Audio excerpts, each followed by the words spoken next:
اللہ ہی اللہ کیا کرو، دکھ نہ کسی کو دیا کرو، جو دنیا کا مالک ہے نام اسی کا لیا۔ السلام علیکم ورحمۃ اللہ وبرکاتہ۔ دوستو، آج اسپیشل نیوز میں تھوڑی سی بات کر لیتے ہیں ہم۔ ناظرین، اس وقت مکہ المکرمہ سے بڑی خبر آ رہی ہے۔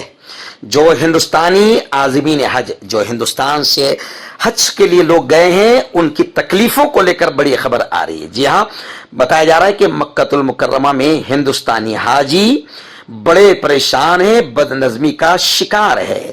وجہ بھاری بھرکم رقم وصول کرنے کے باوجود ہندوستانی حج کمیٹی آف انڈیا نے حاجیوں کے رہائش کے انتظامات انتہائی ناقص، ادھورے اور تکلیف دے رکھے ہیں۔ یہاں تک کہ حاجیوں کا بیان آ رہا ہے کہ جو بنیادی سہولیات ہے، بیسک سویدھائیں ہیں، وہ بھی وہاں پر حاجیوں کو نہیں مل رہی ہے، جس پر حج کمیٹی کے اس گھٹیا رویے پر حاجی غم و غصے کا اظہار کر رہے ہیں اور بہتر سہولیات کا مطالبہ کر رہے ہیں۔ اس سال سفر حج پر گئے عازمین حج بڑی تکلیفوں کے شکار ہیں اور ان میں حج کمیٹی کے تئیں سخت ناراضگی پائی جا رہی ہے، کیونکہ اس سال بھاری بھرکم رقومات وصول کی گئی۔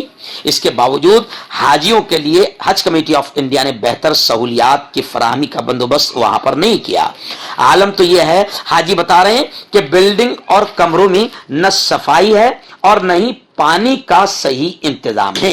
مذکورہ شکایات مکہ مکرمہ پہنچے عازمین نے سوشل میڈیا کے توسط سے جاری کیا ہے اور وہ ساری ویڈیوز ان کی سوشل میڈیا پر وائرل بھی ہو رہی ہے۔ مکہ مکرمہ میں بلڈنگ نمبر 177 کے ہندوستانی عازمین کے مطابق ہندوستان سے جانے والے عازمین مرکزی حج کمیٹی آف انڈیا اور وزارت حج کے ناقص انتظامات اور لاپرواہی کے سبب بے پناہ دشواریوں کا سامنا کر رہے ہیں۔ مکہ مکرمہ کے عزیزیہ علاقے کی ایک بلڈنگ کے 100 سے زیادہ حاجیوں نے ہندوستان کی وزارت حج اور مرکزی حج کمیٹی آف انڈیا کے خلاف احتجاج کرتے ہوئے اپنی پریشانیوں کو متعلقہ حکام تک پہنچانے کی کوشش کی ہے۔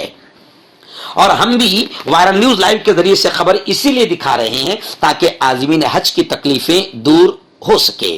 اتر پردیش کے ایک حاجی عامر حسین نے تقریباً 100 ہندوستانی حاجیوں کی طرف سے ذرائع ابلاغ کے توسط سے بتایا کہ جس بلڈنگ میں ان کا قیام ہے اس کی حالت اتنی بری اور خستہ ہے کہ پوری بلڈنگ میں اے سی نہیں چل رہے ہیں۔ جو چند اے سی چل رہے ہیں وہ اس قدر آواز کر رہے ہیں کہ چند لمحوں کے لیے بھی چین کی نیند آدمی سو نہیں سکتا۔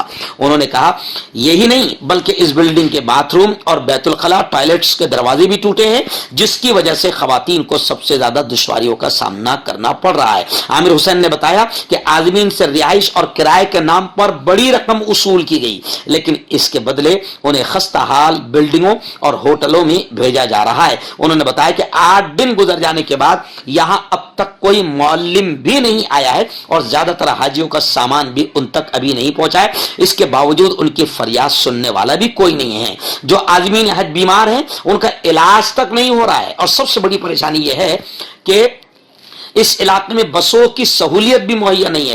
کئی گھنٹوں کے انتظار کے بعد بھی حاجیوں کو حرم پہنچانے والی بس نہیں ملتی۔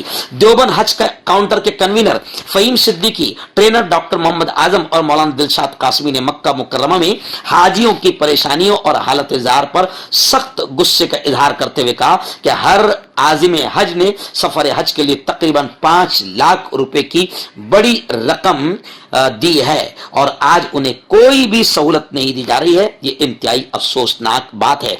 مرکزی حکومت، کیندر سرکار، وزارت حج اور مرکزی حج کمیٹی آف انڈیا کے حکام سے فوری طور پر ان حاجیوں نے بہتر سہولیات دینے کا مطالبہ کیا ہے اور جملہ شکایات کو دور کرنے کی مانگ کی ہے۔ جتنے لوگ میری اس ویڈیو کو دیکھ رہے ہیں اس کو آگے تک بڑھائیں، شیئر کریں تاکہ حاجیوں کی تکلیف دور ہو سکے اور میری یہ video Hajj committee of India اور کیندر سرکار تک پہنچ جائے۔